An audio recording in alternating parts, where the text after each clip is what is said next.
It started with a baby monitor, one that turned on by itself. A faint hum, a flicker of static, and a young woman who would never be seen again. This is the story of Emma Lewis, the babysitter who vanished.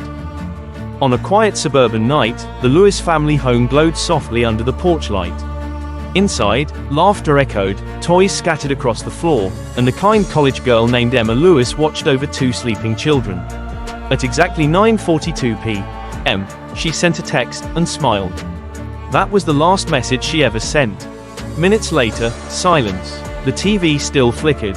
Her tea sat half drunk on the table, but Emma was gone. The baby monitor light blinked in the dark, its lens fixed on the basement door.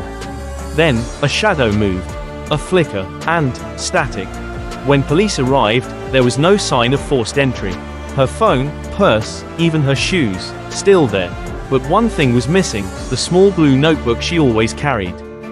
Over the next 48 hours, police searched tirelessly. Helicopters swept over wooded trails, volunteers combed through fields, and posters with Emma's face lined every corner of town.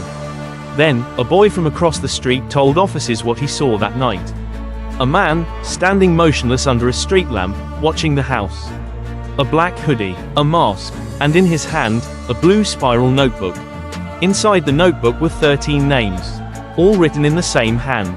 12 of them, crossed out. The 13th, circled in red. Emma Lewis. The other names belonged to missing young women from nearby towns. Each case, unsolved, and each connected by one thing, a small, blue notebook found at the scene. At dawn, officers discovered a car near the lake. Inside sat a man, lifeless, his face still masked. The blue notebook lay open beside him, its pages blank. Years later, a candle still burns in Emma's window. The children she once cared for are now grown. On a quiet autumn evening, they return, and leave a new blue notebook on the front step. No words inside, just silence. And the hum of a baby monitor turning itself on. What do you think really happened to Emma Lewis? Let me know your theory in the comments below, and don't forget to subscribe for more true crime stories that still keep investigators awake at night.